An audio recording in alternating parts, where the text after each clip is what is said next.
Hi guys, welcome back to the channel, and today we're going to be doing some more work on the Slc43 Amg. We're going to be changing the spark plugs.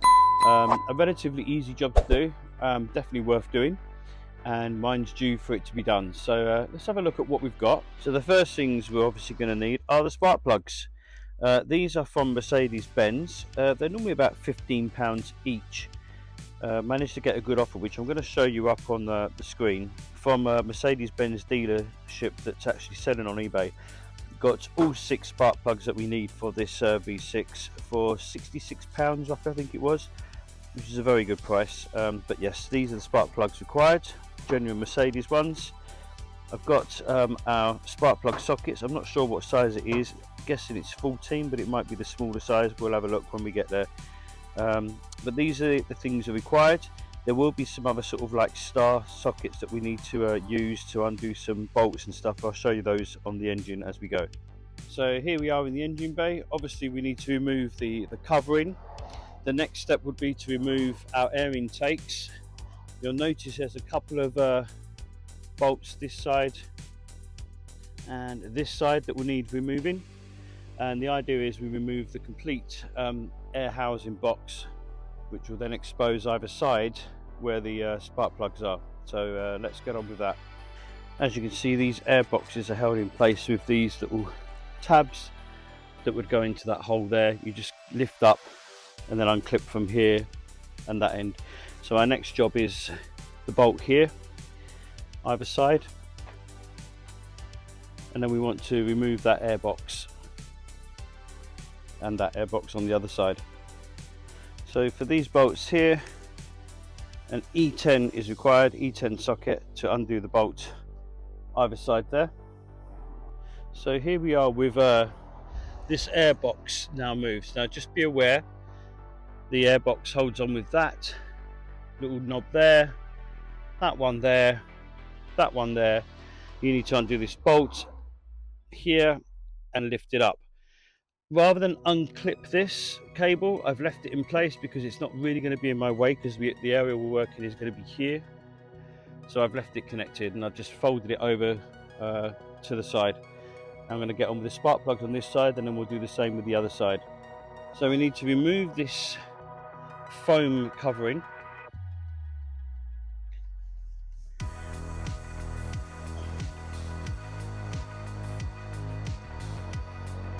Notice there's these little clips here where the foam attaches onto. Just pull them away from it.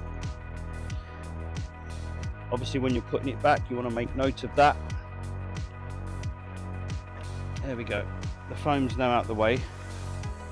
These little clips obviously go nicely back when we put it all back together. So just put that to one side now.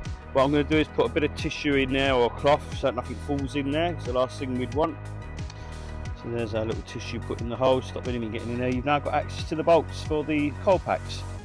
You can undo these, but we don't need to, because we're just going to pull up and lift them out. So we're going to undo 1, 2, 3, 4, 5, 6.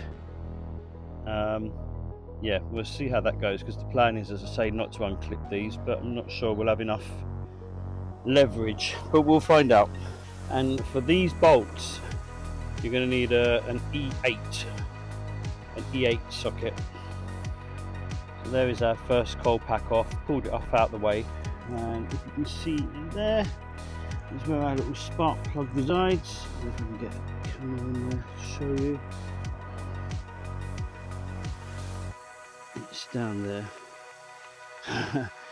In there, 14mm socket, and probably have to use some sort of like bar to bend the bar to get it in there properly, but we'll see what we can do. Okay, so we've used the 14mm socket on a bit of a wobble bar, easily get into that hole for the spark plug, and then I just used a magnetic tool to fish the spark plug out, and this is one that's come out. Doesn't look anything major on it, looks fine. So let's replace it with a new one. Okay, our spark plug is in there. We need to now tighten this to 23 Newton meters. I'll put it up on the screen. 23 Newton meters. and then we can put the coil pack back in place. Okay, so that's this spark plug now done. As simple as that. We're now going to move on to do the other two. Practically the same thing over again.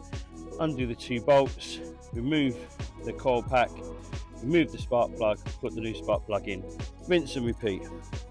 And just like that, all 3 spark plugs are now replaced and all 3 coil packs are put back in place. So we'll put the air cover back on, making sure we put on our rubber sort of cover first, and yeah, start putting her back together, and then we can move on to the other side.